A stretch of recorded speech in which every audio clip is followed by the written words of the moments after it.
నమస్తే. అనురాధారావు, బాలల హక్కుల సంఘం ప్రెసిడెంట్.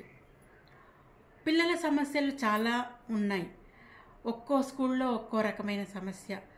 ముఖ్యమంత్రి రేవంత్ రెడ్డి గారు ఒక మంచి విషయం చెప్పారు నిన్న.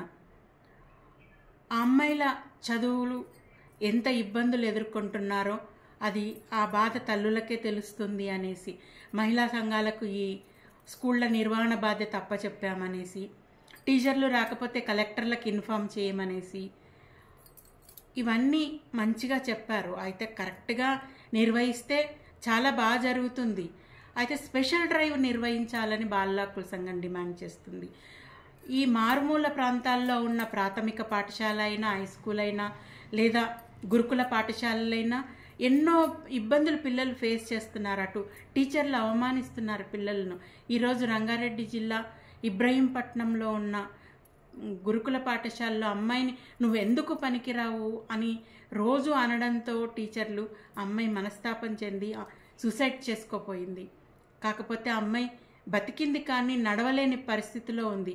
నర్వ్స్ కట్ అయి చాలా ఇబ్బందులు పడుతుంది. అంటే టీచర్ల వేధింపు ఎంత ఉందో మనకు అర్థమైపోతుంది. నిన్న ఒక స్కూల్లో ప్రిన్సిపలే కొట్టాడు అబ్బాయిని.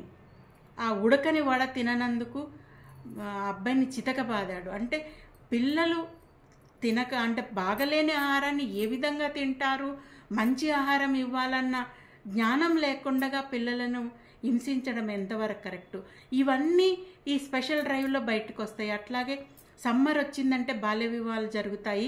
ఈ బాల్య వివాహాలు జరిగే టైం ఇది. కాబట్టి స్పెషల్ డ్రైవ్లో బాల్య వివాహాలు జరగకుండా కూడా ఆపొచ్చు. అమ్మాయిలు ఎందుకు ఆబ్సెంట్ అవుతున్నారో వాళ్లకు తెలిసిపోతుంది. అంటే ఎవరైతే తనిఖీలు నిర్వహిస్తారో వాళ్లకు ఎందుకు రాలేదు అనే టీచర్లను అడగొచ్చు. ఆ ఊరి సర్పంచ్ని బాధ్యుని చేయొచ్చు. అప్పుడు పెళ్ళిళ్ళు ఆగిపోతాయి. పెళ్ళిళ్ళు ఆగిపోతే పిల్లలు చదువుకుంటారు. అమ్మాయిలు చదువుకుంటేనే ఎంతో ఉపయోగం, లేకపోతే చాలా ఇబ్బందులు పడాల్సి వస్తుంది.